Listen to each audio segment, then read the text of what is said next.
Vitet e fundit, Kosova e ka përshpejtuar armatosjen duke blerë armë kryesisht nga Shtetet e Bashkuara dhe nga Turqia përfshirë raketa dhe dronë. I së fundmi, Kosova nënshkroi marrëveshjen me prodhuesin amerikan të industrisë ushtarake AMO General për blerjen e sistemeve moderne të artillerisë lëvizshme HAUE dhe Hawkei 105 mm.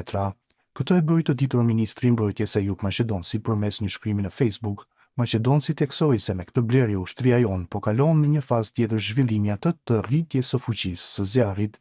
direkt përshitja në distanca të largëta. Ai vlerësoi marrëveshjen si hap të rëndësishëm në forcimin e kapaciteteve mbrojtëse të Kosovës dhe për ndërtimin e një ushtrie moderne, të aftë, të gatshme dhe ndërvepruese me aleatët strategjik të vendit. Kujtojmë se kjo nuk është hera e parë që ajo nënshkruan kontratë me AMO General, pasi më 2008 në Kosovë mbërritën 51 automjete ushtarake amerikane të tipit Humvee,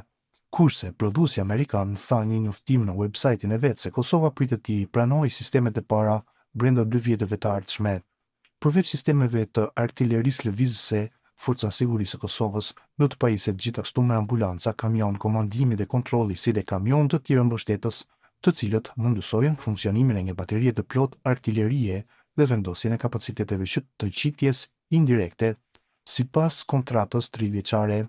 jemi krenar të njoftojmë shitjen e suksesshme të Humvee Hawkei Ministrisë së Mbrojtjes së Kosovës për nevojat e Forcës së Sigurisë së Kosovës, një dëshmi për kushtimit tonë për të ofruar zgjidhje të avancuara për nevojat moderne ushtarake, tha John Jadburn, zëvendës presidenti ekzekutiv për zhvillim biznesi në AMO General.